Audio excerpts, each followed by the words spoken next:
Flock, what's going on? It is 5:10 Eastern in the early evening hours on Wednesday, October 30th. Today has been crazy. The last 24 hours has been even crazier. And tonight's live stream is brought to you by my friends at BetUS. Typically on Tuesdays, at least in season, those are for the most part pretty chill, right? There's no media availability, there's no game operation. You're kind of in between the game from the prior weekend. You haven't yet turned a page for the following weekend, and then the Deontay Johnson trade news comes down. So it's just been insane, and I'm expecting throughout this next hour there to be a very much like a fluid news cycle. For example, the injury report for Wednesday has yet to come out. I would suspect that the Ravens will probably be posting that at some point in real time here. So I'll be having my tweet deck, as always, off to the side here to the right. But as always, I would appreciate it if you guys would give me a heads up in the live chat. And I appreciate you for allowing me to be 9 minutes tardy. So without further ado, let's get into this thing. There's a lot to discuss, including the latest twist. Maybe it's a minor twist in terms of the amount of noise that's out there. And hopefully, for his sake, he's just gearing up for his return to the football field on Sunday. But Marcus Williams, latest twist in this debacle, just happened within the last hour or so.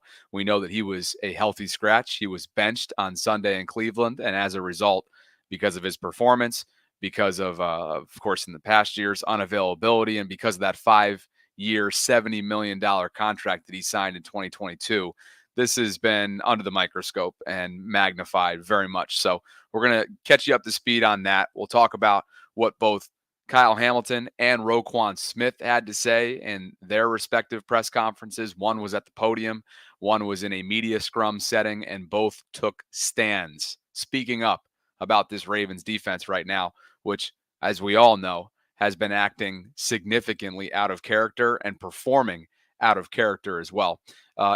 NFL insider Josina Anderson also gave some updates on what's going on with this Deontay Johnson acquisition, where he's crashing for the time being in Baltimore. Hint, hint, it is a teammate of his that's welcoming his open arms. And I just kind of felt like that was a great indication of what the Ravens have culture-wise going on throughout this team. So without further ado, let's dive right in. Again, today's episode is brought to you by my friends at BetUS. And before we get into the content, I might as well sneak this in real quick because we're gearing up for, of course, week 9 of this NFL season, which means the Ravens will be hosting the Denver Broncos, who are playing some pretty darn good football, by the way. But Baltimore is still 9-point home favorites. The over-under is set for 45.5. And you got a bunch of different game props that you can throw some money around if you so choose, if you feel inclined going into the weekend. Of course, BetUS at betus.com is offering a 150% sign-up bonus on your first deposit and a 125% bonus on your second and third deposits. All you have to do is use the promo code YouTube150. And one statistic here going into the weekend to keep in mind: while the Ravens have the most yards per play gained this entire season league-wide with 7.1, Denver and Sean Payton's defense has the fewest yards per play allowed this season at 4.4. So this is a defense that flies around. They are very strong up front and on the back end as well. Pat Surtain's one of the best corners in the entire league, and we know some of the talent that they have up front. I look forward to sinking my teeth more into this matchup over the course of the next couple of days. But go check it out, betus.com. Dive into that promo code YouTube150 for a 150% sign-up bonus on your first deposit and a 125% bonus on your second and third deposits. And as always, wanted to shout out BetUS for sponsoring the channel, as they have been for a year plus. Now, let's get caught up to speed on what's going on with this defense right now. And perhaps encouragingly, or not, the entire defensive back group was working on an adjacent field, as Jeff Zrebiec and other beat reporters noted earlier today, catching footballs, using the jugs machine. And my, oh my, is that a necessity at this point? The team leads the league in the worst category that you could think of, not named turnovers. The Ravens were charged with 3 dropped interceptions, 2 of which were accounted by Eddie Jackson in Week 8 in that loss to Cleveland. The only other instance of a defense dropping at least 3 picks in one game was these same Ravens against Buffalo in Week 4. They have 8 total on the season. No other defense entering Week 9 has more than 5. We know this. We also know that that's been compounded by and magnified because of what's happening up front. Opposing quarterbacks are getting an average of 3.96 seconds to throw on 3rd and long. That's 7+ yard situations, by the way, against the Ravens. That's the worst mark for any team in the past decade, according to True Media, and almost a half second slower than the runner-up at 3.52 seconds. So clearly, while the Ravens began their process of the trade deadline and brought in Deontay Johnson yesterday, you would certainly hope that they're not done yet, because it hasn't been good enough, as Dan Orlovsky spoke about on NFL Live a short while ago.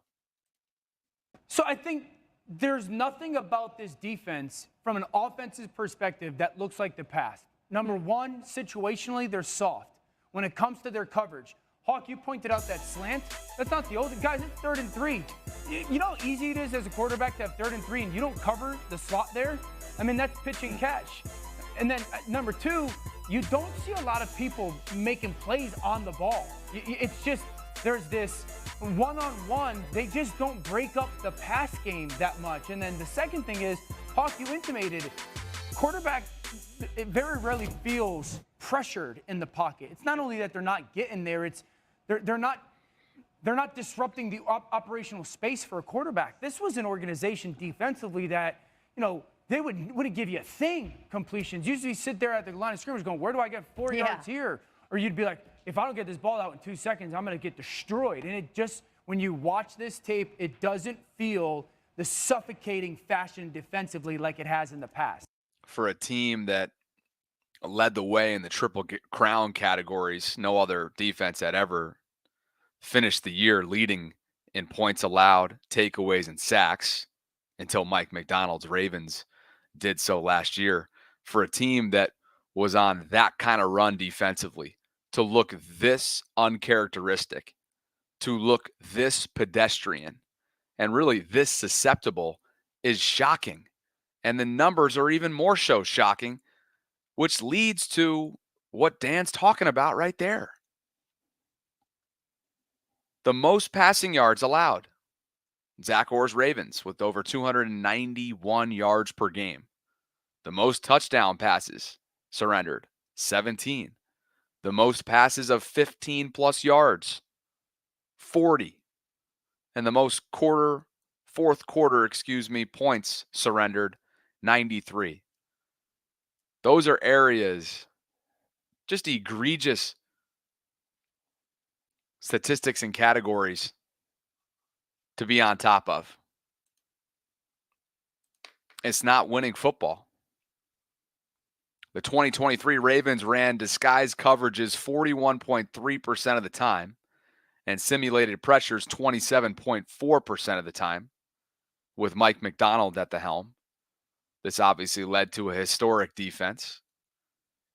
And Zach Orr's 2024 group kind of mirroring those statistics from a year ago. 41.5% of the time they're running disguises and using simulated pressures 26% of the time. So just fractional differences between the two. And as Jonas notes in his latest courtesy of the Baltimore Banner, the problem does feel much bigger than communication, and it's a perfect storm right now. It's across the board. I mean, Jameis Winston, God bless him, no disrespect, but the guy just took home AFC Offensive Player of the Week in his first start as a Brown. He hadn't started regularly in the NFL in years. And look at what he did to the Ravens. A completion percentage of 65.9, over 300 passing yards, 3 touchdowns, and a passer rating of 115.3. That's just unacceptable.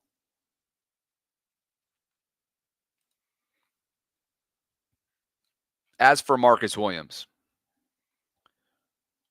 why don't we go in chronological order here in terms of how this conversation first began, which of course had everything to do with his play, his performance, which has been subpar, which has been below his standard, which hasn't been good enough to be Baltimore's center fielder. And because of that, and because of whatever happened seemingly internally, John Harbaugh chose to bench Marcus Williams around this time last week, and the Ravens moved forward with Eddie Jackson and Ardarius Washington. And they paid the price. Eddie dropped at least 2 interceptions, gave up the game-winning touchdown, and here we are as a result. Really, the defense is one of the laughing stocks of the league, yet this is a 5-3 team that's believed to be a Super Bowl contender, at least from an offensive standpoint. But if Todd Monken's group is expected to put up 35-plus points a game in order to keep collectively the 3 phases and the team itself in games, that's just not sustainable. It is in no way sustainable. And something's gonna break. Okay, so this began with John Harbaugh's Monday press conference after Marcus Williams did not suit up. He was suited up, I should say, but did not take the field for one snap on Sunday in Cleveland. After the game, and Marcus Williams would go on to play great football this year. Do you anticipate what happened yesterday being a one-game thing, and do you expect him to play against Denver on Sunday? Yeah, I mean, I'm not going to probably try to get into too much about who's going to play and who's not going to play in the game, but I'll just reiterate what I said before. Marcus is a heck of a player. I have the utmost confidence in him as a player, as a person, as a pro. He's a great person. He's a hard worker, plays hard, practices hard, does everything at the highest level. And I anticipate him playing great football for us, all season and very soon. Is there any thought to him not being active yesterday? Yeah, I think we don't ever really probably get into too much of the thought process and that kind of stuff. It goes the way it goes. We make the decisions that we make based on the best judgment we can make, try to do our best to try to do what we can. John, I just want to clarify something on Marcus Williams. You said yesterday it was a personnel decision, but you also said it was an internal type of situation. I want to make sure, I don't really think I have anything else to say about that. It's what we do. There's a lot of things going on all the time, and a lot of it's kind of our business. It kind of belongs in house. It's between us, and it's not something that we need to tell everybody everything about. John Harbaugh, part of his answer there from Monday night, answering a few questions related to Marcus Williams in terms of why he was a healthy scratch, referring to it as an internal type of situation, would not expand on that, right? And also went on to say, I don't think I have anything else to say about it. It's what we do. There's a lot of things going on all the time, and a lot of it is kind of our business. It belongs in-house. It's between us, and it's not something we need to tell everyone about. Fast forward to today. Here's Harbs at the podium just a short while ago talking about Marcus. And today I thought he had a heck of a practice. He looked good, and I'm excited for Marcus Williams. I always have been, always will be. He's one of the top safeties in the league, in my opinion, and I'm looking forward to him playing great football. Okay, so that was earlier today, yet when Marcus had a chance to meet with reporters, he declined. Jeff Zaribek and others noting that Marcus Williams declined an interview request. He did not make himself available to reporters today. Roquan Smith did. We'll get to him in just a second. But this is the latest turn. This is the latest twist. And I'm hoping, I know a lot of you probably are sounding the alarm bells in terms of what this could mean from a trade speculation standpoint. I think this is as simple as, it has been super noisy, speaking with the media right now and airing my frustrations out would do no one any good, including myself. I'm trending towards playing this weekend if it is indeed a one-game doghouse penalty or whatever that John Harbaugh handed down because of whatever happened internally, assuming that something did because of it being referred to as a situation, an internal type situation. And I'm going to have a business as usual, nose to the grindstone kind of week and try and put this past me and turn a chapter when the Denver Broncos come to town. That's the hope. You hope that's the case. With that said, not facing the music, which is something that Kyle Hamilton and Roquan Smith chose not to do post-game, leaving the locker room before reporters were let in on Sunday in Cleveland, although both did speak today. It does send a message. It sends a message of frustration. It sends a message of not necessarily wanting to face the music. And it opens the gate up for speculation. It opens the gate up for uncertainty. And here the Ravens stand. There is no room for uncertainty right now. There is no room for doubt. The reality is the Ravens defense is who it is right now.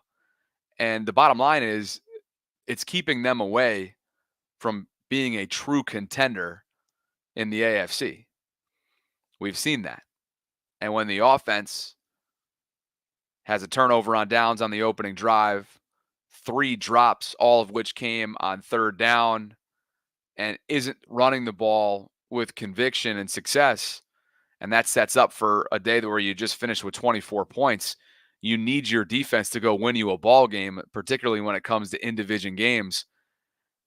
And Zach Orr's group was not capable of doing that on Sunday and hasn't really been capable of doing that all year long. Now, this hasn't been an issue all year long for obvious reasons.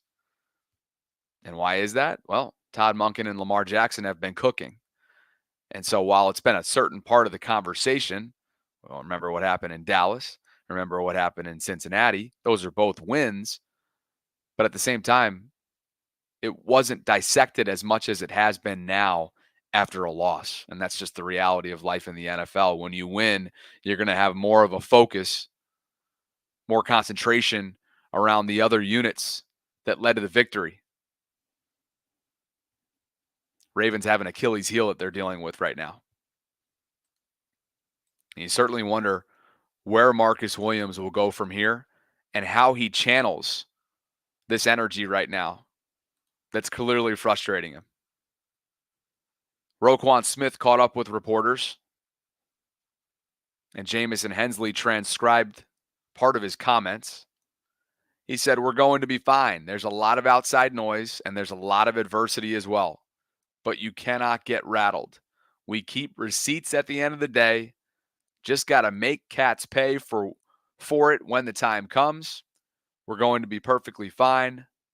We'll look back at this interview pretty soon, and you'll be like, you were right. So just trust the process. I have the utmost faith in each and every guy that's in the back seven, including myself, that we're going to get things done the way things need to be done." That from Roquan Smith. This from Kyle Hamilton. To see it, because I feel like I'm one of the leaders in that room, and I feel like I kind of take a big part of the blame for that. Just guys not being on the same page and not executing, and obviously, especially if we had guys in the room that couldn't do it, it'd be a bit different story. But we got everything we could ever want in that room, so we know we have all the answers in the room. We just got to find them. Kyle Hamilton, one of the defensive leaders, even though he is super young, all things considered.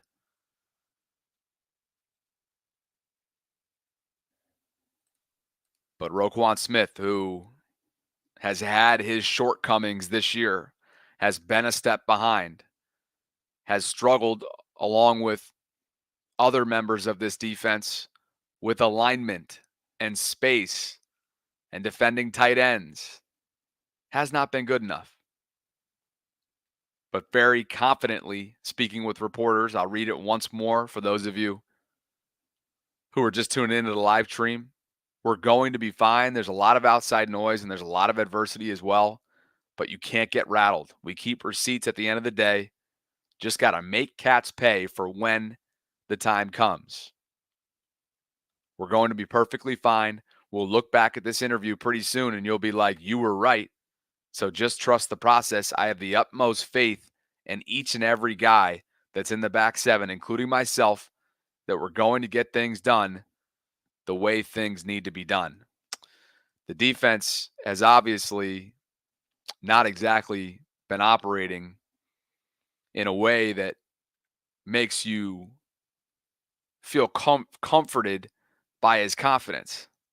I appreciate his confidence, but until I start to see that come to fruition on the field itself, all three levels, I'm not sure that I can sit here and say that I feel good about it.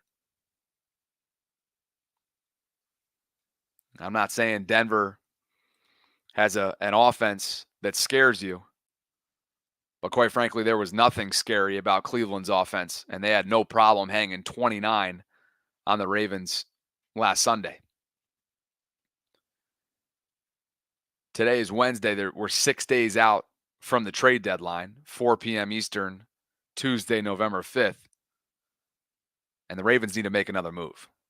They need to bring in a pass rusher, somebody who can get home, somebody who can consistently alter the opposing team's quarterback, knock them off the spot, bring pressure,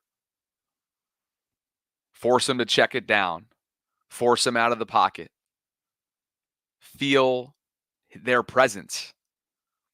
And while Kyle Van Noy still is one of the top 5 sack getters through 8 weeks with 7, tied with Trey Hendrickson, outside of KVN, who's been quiet in recent weeks after a blazingly hot start, the Ravens have more questions than they do answers up front. David Ajabo was a healthy scratch last weekend. Odafe Oweh does not consistently get home. Doesn't have a full arsenal that makes you feel confident technique-wise from a pass rushing standpoint. Michael Pierce was just put on IR. The interior part of the Ravens defensive line has a lot of question marks right now. And that means that top-ranked rushing defense, at least the top-ranked rushing defense entering this past weekend, is going to be challenged. Brent Urban is dealing with a concussion.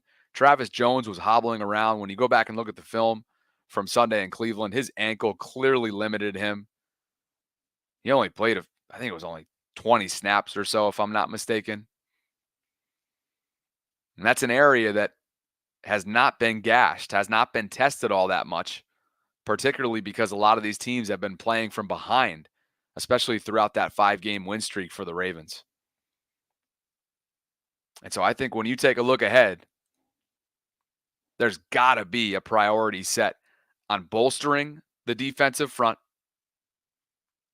and bringing somebody in. If it's a Darius Smith, if it's a Calais Campbell, you got to do something. And I do have a note about the aforementioned former Raven, and Brian McFarland was all over this from the monetary side of potentially reuniting with Za'Darius, who's in Cleveland, of course. And Brian was answering Spencer Schultz on X and noted that both Calais Campbell and Za'Darius Smith are playing on a minimum salary of $1.21 million this year.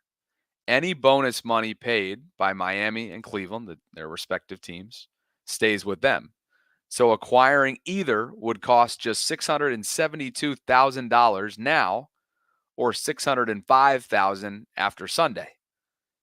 Za'Darius is under contract in 2025 in Cleveland and does have an option bonus next spring, but none is guaranteed. In other words, that feels like it's open for business right there if the Ravens would want to reunite with either one of those guys. That would bring some stability to a group that needs it, that brings some veteran experience, some familiarity with the organization and the scheme. KVN, don't get me wrong, Kyle Van Noy is a fantastic veteran presence. And 7 sacks at age 33 through 8 weeks of football on the contract that he's playing in Baltimore for, that's a win. But this is an area that the Ravens could easily just as they did very easily with Deontay Johnson. They could easily pull this off given their cap situation. I appreciate you guys for being here. Over 900, coming up on 1,000 concurrents right now between YouTube and Twitter. If you're in the Twitter sphere, I would love for you to come on over to YouTube. It really helps me out on the back end. And on your way in, like the video, subscribe to the channel, and hit that notification bell so you can be notified of when I'm dropping my daily live content. We'll go to the guest lines in just a bit, and I will throw the link into the live chat right now if you'd like to pop in and give me your thoughts on Marcus Williams and anything else that's on your mind right now. But I want to turn my attention in the meantime to Deontay Johnson, who made his practice debut as a Baltimore Raven today. And before we get to Deontay, the former Pittsburgh Steeler, Josina Anderson shed some light earlier today on perhaps the internal mindset that the Ravens organization took to bringing Deontay in. And she's been told that Deontay's trade acquisition does not reflect a change in view of Zay and Rashad as the team's current wide receiver 1 and wide receiver 2. And she goes on to write, while I'm told Johnson was brought to Baltimore for his speed, separation, and punt returning abilities, especially with Deontay Hardy's knee listing on injured reserve, it's been reinforced to Flowers and Bateman, even going back to last year when the team added additional weapons at wideout, that the organization not only believes in the aforementioned duo, but also has very high confidence in them. So I was told, they, quote, are not messing with that. That from NFL insider Josina Anderson. And sure, that's fine. But if Deontay comes in and starts challenging Bate for number 2, that's a great problem to have if you're Todd Monken and company. More from Josina, who writes, even with Johnson's obvious route running skills, I'm told the organization is keenly aware that both Flowers and Bateman are currently top 20 producing wide receivers in the league. Right now, Flowers ranks 11th with 527 receiving yards, and Bateman is 20th with 422. She goes on to also acknowledge Bateman's contract extension that we all know he signed. And she's also told there's potential that Nelson Aguilar's reps might feel the impact more than anyone else, but a vibe change is not expected to result from any displacement, as I'm hearing the current plan is for Nelly to host Deontay Johnson at his house while he gets acclimated. So just think about that. Nelly, the veteran, who potentially is going to be losing out on targets, taking a backseat to Deontay Johnson, is enough of a teammate, despite that, to open up his arms, welcome Deontay into his own home, townhome, wherever he is in the area, to ensure that he gets acclimated. Can we please give Nelson Aguilar, who has had some drops this year and had a big one on third down, by the way, on Sunday in Cleveland, but can we give this veteran some props, because that's a first-class move and speaks to what the Ravens culture is all about. Deontay himself spoke with reporters earlier today, and here's your first look at number 18, the jersey he's going to be rocking, previously worn by other wide receivers like Brashad Perriman. I wonder if that brings up any old memories. Jeremy Maclin, Dante Stallworth, and Laquan Treadwell. Sheena Quick is a Carolina Panthers beat reporter who tweeted out, according to her source earlier today, that there were initially 2 teams in talks with the Panthers to trade for Deontay. Baltimore came in third behind those 2, and then last with the best offer the Panthers could get for him. So make no mistake about it. The league has told you how it feels about Deontay. He wasn't exactly a coveted piece. But for the Ravens, I saw some folks wondering and speculating whether or not it might lead to an identity shift or an identity change. To me, I think it actually adds to their identity, because you want to know why? You want to know when this is going to be most useful? Inevitably, when the Ravens get to January postseason football and an elite team that they're lining up across finds a way to hold Derrick Henry in check and keeps him at bay, the Ravens are going to be able to call their bluff and beat him on the outside, beat him through the air because of the weapons and the way that they can spread the field. And Deontay Johnson can win in man coverage. Zay Flowers and Rashad Bateman can win in man coverage. And that right there is going to be the difference. And so it's going to be a pick your poison. That's what the Ravens just added to their arsenal. They already had the ability to do that, but knock on wood, they were one injury away from being thinner than thin at the wide receiver position. Now you add in a veteran, you add in a reliable route runner, somebody who has had some issues with drops in the past, understands the AFC North football, wanted a change of scenery, has the Floridian background, okay, and has been in the league for a long time and is certainly capable of being a complementary piece of this Ravens offense. I still struggle to try and figure out why there's been so much pushback, assuming and hopefully knowing that the Ravens aren't done with 6 days to go up until the deadline. Listen to Deontay himself speaking with the media for the first time earlier today at the Castle. Just trying to get in my playbook and study what I can, what they want me to learn, just, like I say, take it one day at a time, and I'm excited to be here. Where do you see yourself fitting into this wide receiver group in this offense? Just out of respect for everybody else, just wherever they need me to be at right now, and until I learn everything, until they feel comfortable with me playing something else, then that'll be my focus. But right now, I'm just trying to get acclimated and work with what they give me right now. So, but once I found out where I was going, I was excited. Just a lot of stuff I get to just sour relief. So I'm ready to work. How would you for you to be playing with Lamar and be part of this, offense, high-scoring offense? I know what Lamar brings to the table, so just to be able to contribute to the offense, that he's a part of it, that he leads, the leader of, is a blessing. So I'm gonna do whatever I can, to help this offense, continue to get better. What is it like overnight to flip over to a real contender and the best offense in the league? It still don't seem real to me, but like I say, it's a blessing for me just to get another opportunity to come back to the AFC North. So that's one thing that stuck out to me, just to be a part of this great organization. I know what this organization is about. I played against them, a few years, so like I said, just to be on this side, like I say, it's a blessing to me. 2 games against Pittsburgh, the rest, still to come here. I expect that'll be meaningful. Yeah. I'm looking forward to that game. But I'm focused on right now, whatever game, comes first before we get to that point. And, I'm going to do my job and just keep preparing.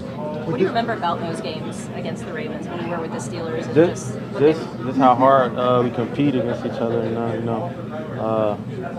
getting football out, just making plays and everybody tackling. It's a big rivalry game, so just being on this side now, it's different. So I'm excited. What do you think you can add to this offense? Just getting open, moving the sticks. Just trying to be that guy, I said the young guys can come to, just for, route stuff, just little stuff that I know I can help them out with, just my playmaking skills, get the ball or just make plays, bring that energy to the offense. How hard would it be to get up to speed for this week with a new playbook? Is this playbook in particular, does it feel really foreign, or is it similar enough that you can It's really just the terminology of the playbook is just and it's lining up, and once you line up, get the splits and stuff like that.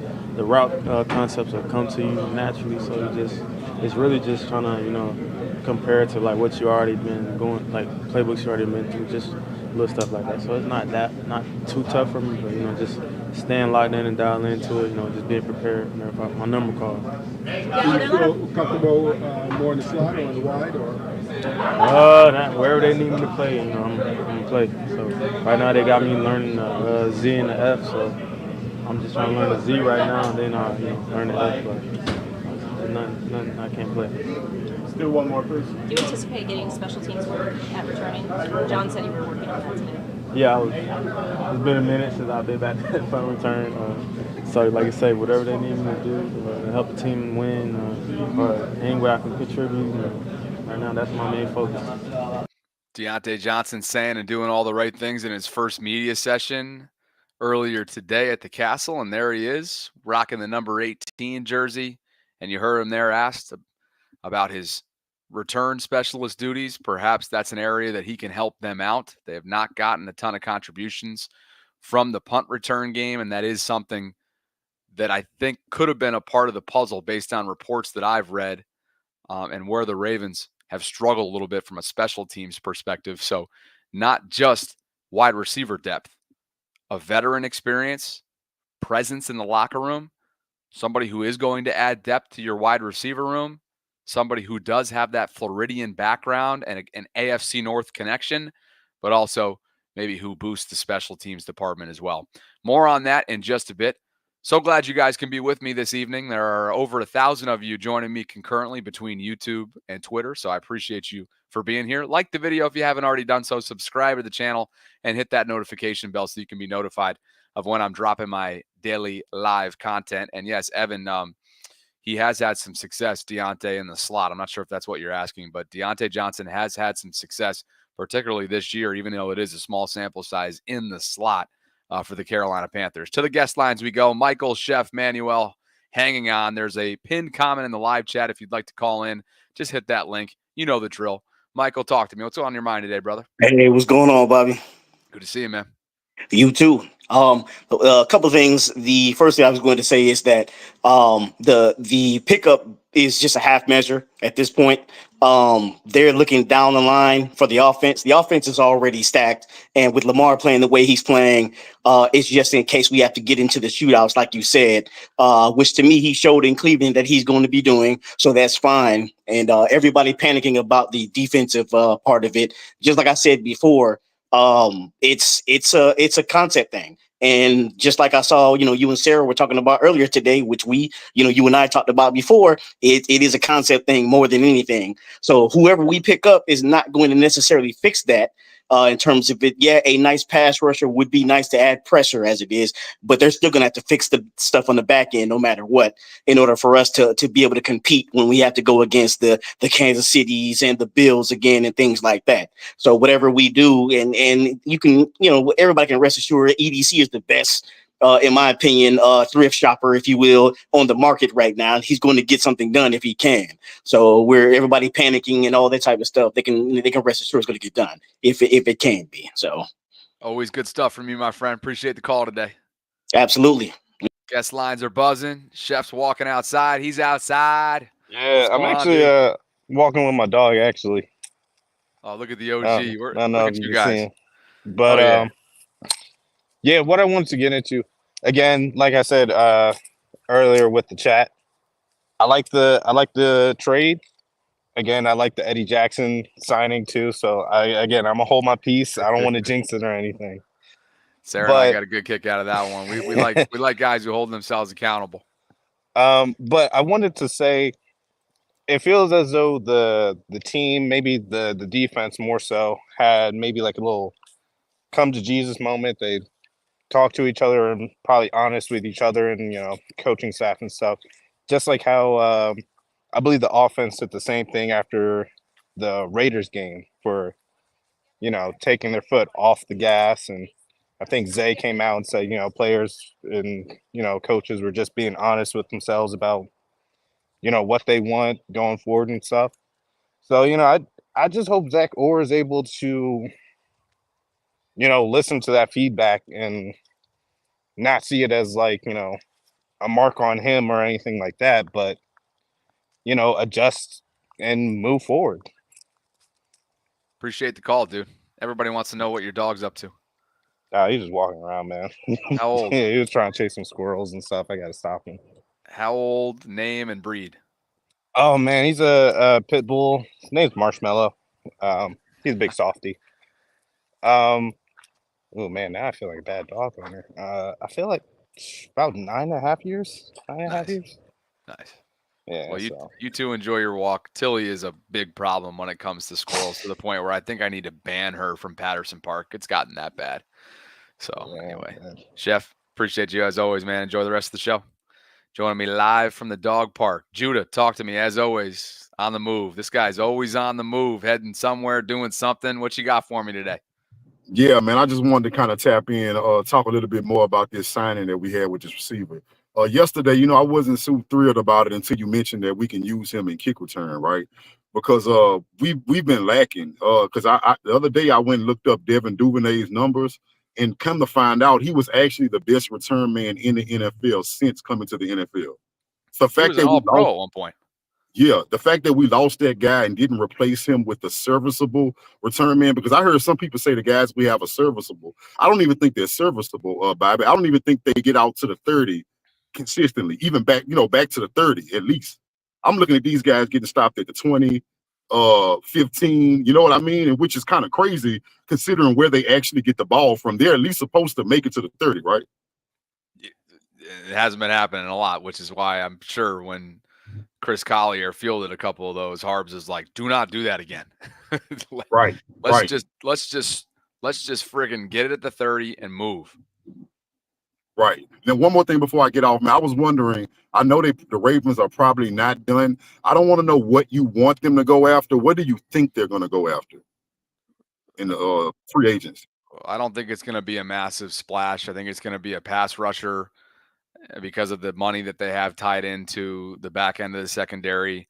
And I think it'll be either a reuniting with a Zadarius Smith or somebody like a Jadeveon Clowney or somebody that's been in their system. Like Calais Campbell seems like, I know you want to get him in a ring or whatnot, but the more impactful move there would be a Zadarius or Jadeveon in terms of trying to, bolster your, try and get a boost, a shot in the arm for your pass rushers.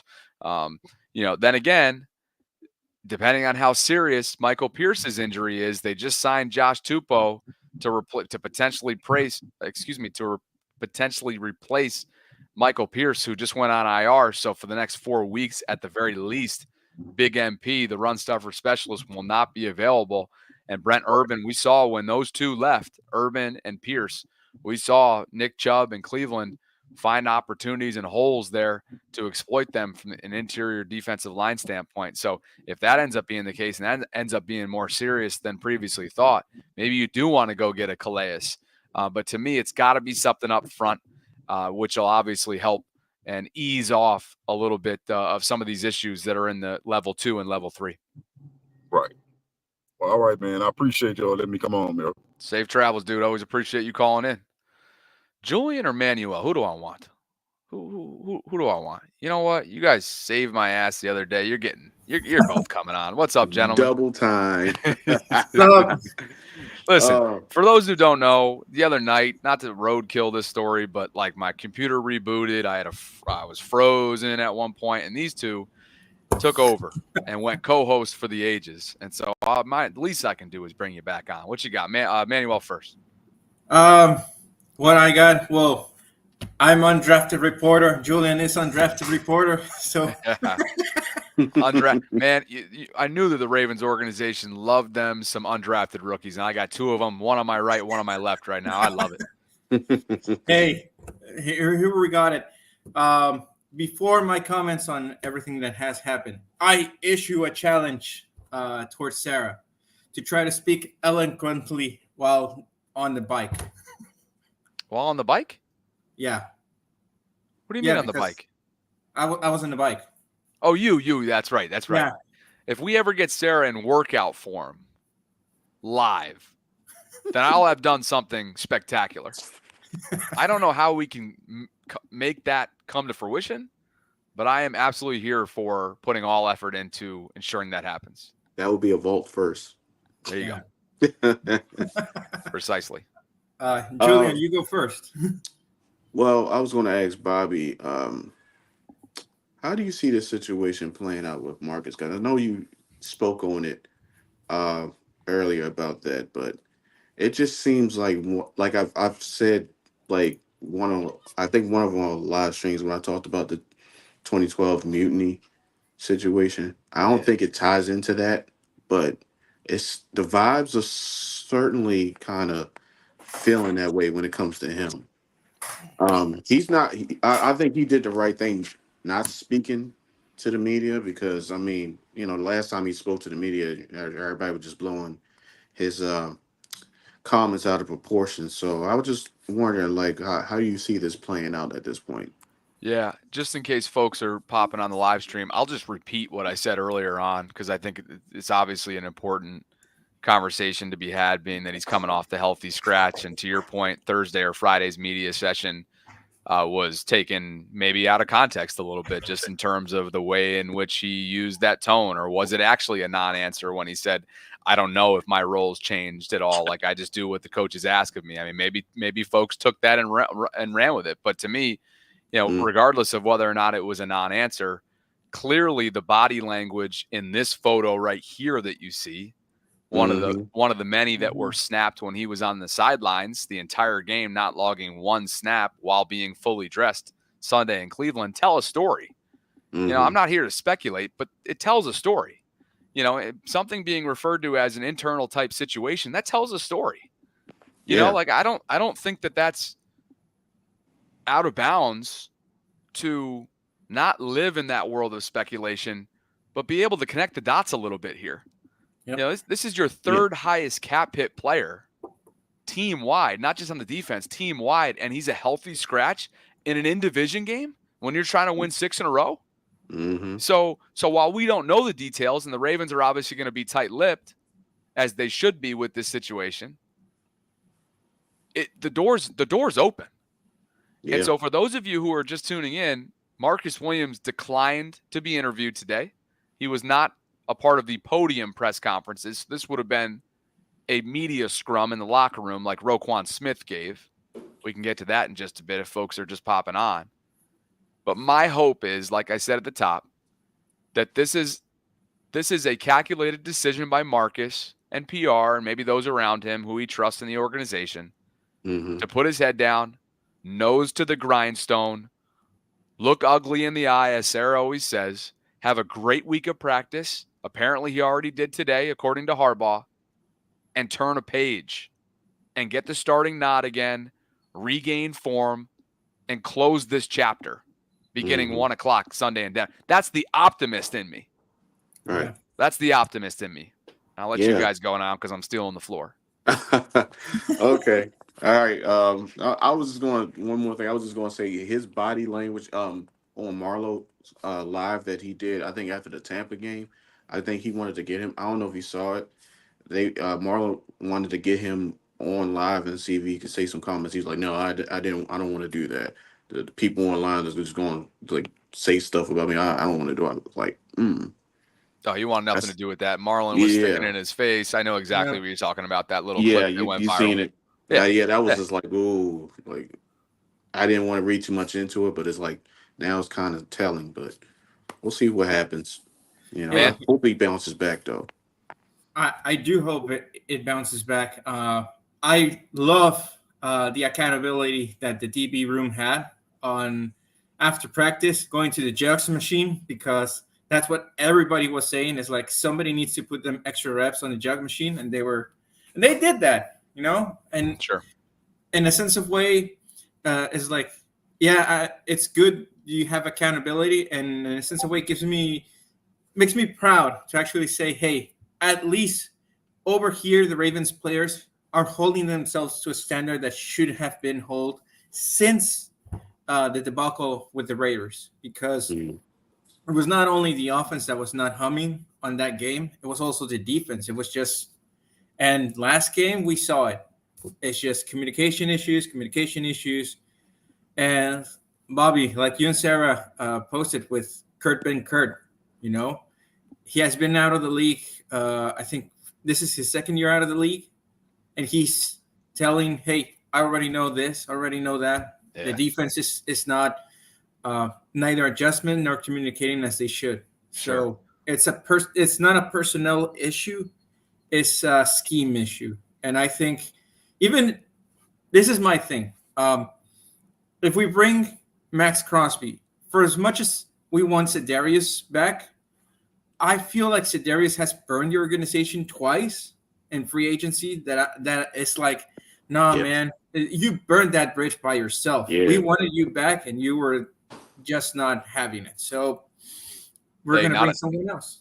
Not enough for them to at least preliminary check in, though, which they were rumored to have done last week. So I hear you on that. And that second go around, I can remember this fan base did not take too kindly to that. And maybe the front office didn't as well. But they need help right now, and they need it immediately. The injury report for Wednesday is out. And here we have it. Lamar Jackson, according to John Harbaugh a couple hours ago, was dealing with a rest day. The rest day was what John Harbaugh told reporters. This injury report says otherwise. He's listed with back and knee designations. He was a DNP.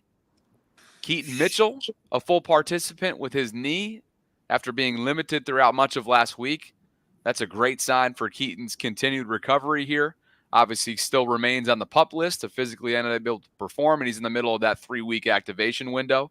Arthur Maulette, one to watch with a neck. He was a DNP. Has nothing to do with the knee, though, that kept him out for the first few weeks of this year.